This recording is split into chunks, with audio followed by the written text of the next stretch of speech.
Most of the time, humans take lighting for granted until they experience a power outage.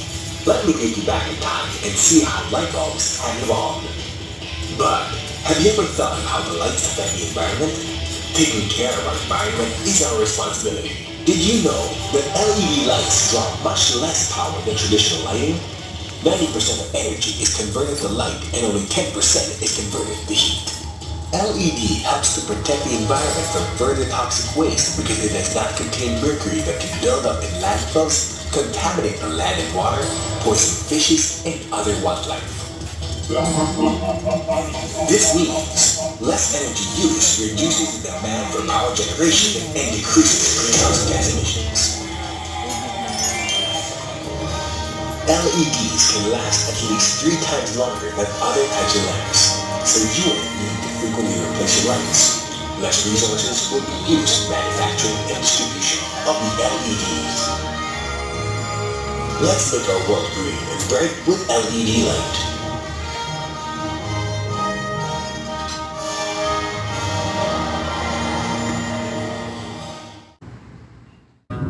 Yung kalahati naman po, doon natin kinuha sa mga ordinance na naipasa, sa mga displacement strategies, sa mga inventaryo, at yung mga grievance mechanism. Ganun po na. Yung pag-park na lang mamaya. Pag-aaralan niya lahat yan.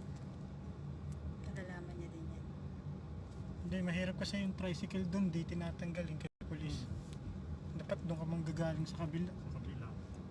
Dapat Galing kila Chanel? dapat iikot kayo kala Chanel, paikot dun sa para sa tanggal Pag sa ano, walang speed. Mistarix pa dun. babakin yung parking mo. Hindi rin naabot eh. Tinignan ko kahapon. Full stop. Magdo-double parking. Ito puro stoplight na tayo. Diretso ka, kaya mas diretso stop. Pagkas mo na muna tayo. Pagas muna, mauubos na daw. Saan yung gas? Anong lugar yan? Laki yun. Phoenix daw eh. Saan ba yun? Ito, akit tayo. Ito, Phoenix oh.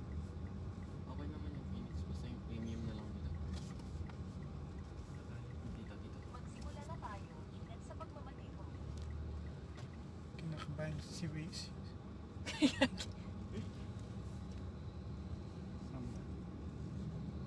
Kinakabahan siya. Si Waze. Hindi, syempre ano lang yung warning niya sa lahat ng nag-drive. 500 muna daw. Premium daw. 500. Nasa kaliwa yung ano.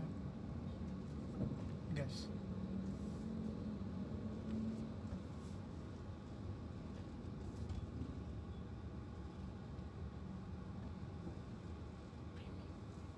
So, papatayin lahat.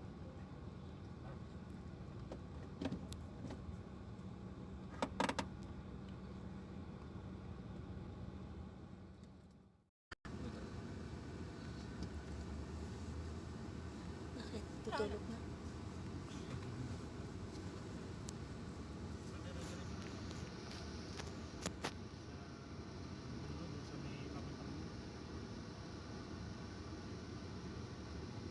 Basta ngayon, kasi di ba nag-practice kasi ulit, ano lang, space lang lagi. So, dapat malayo ang space. Huwag ka masyadong didikit.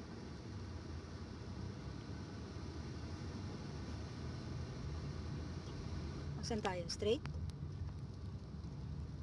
Alam na nila. Si Edmond na nagsasabi.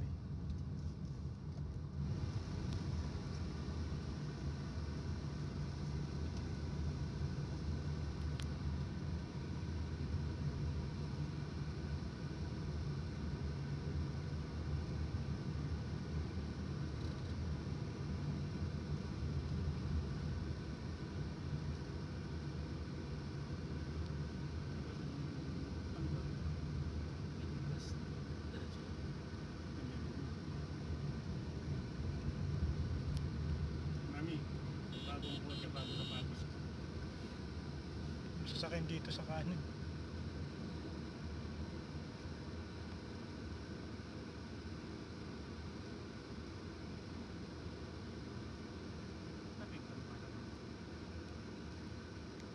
Diretso ulit. Nabig ko.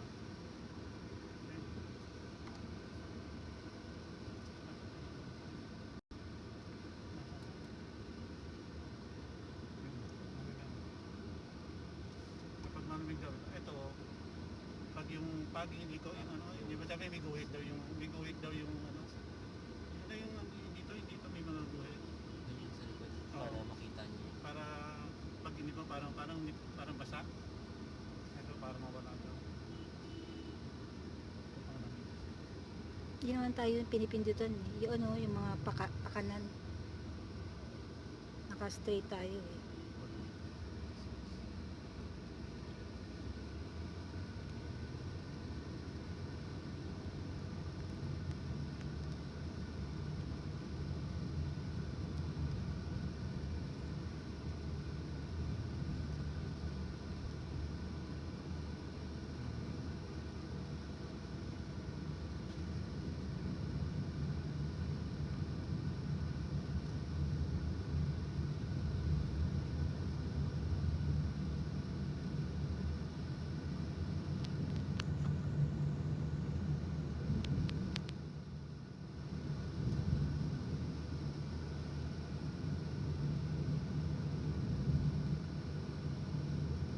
Napapakambyo si daddy, hindi naman kailangan.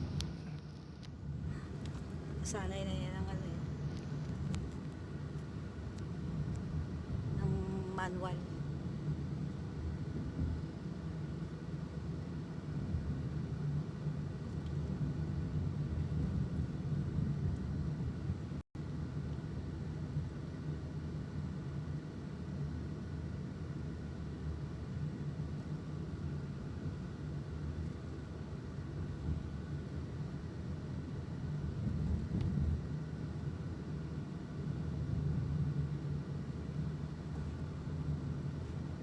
Sanay siya sa cambio eh.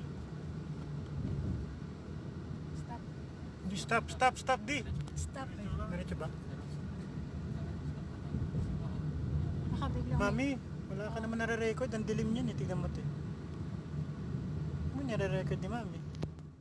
Mga tablet na tumawag sa Bar Excel Pharma Trading ang hotline sa Metro Manila, area code 02-672-2170 at 0917-805-0780 o bisitahin ang Facebook page ng Aquatabs Philippines. Rocklet and Sodium ang generic din ng Aquatabs, mabibili sa The Generics Pharmacy, Generic Advanced Stores nationwide at ngayon available na sa Metro Stores nationwide. Andito po ang isang dialysis patient na nagpasalamat sa pag-maintain niya ng kidney care. Ako po si Ariel Benito,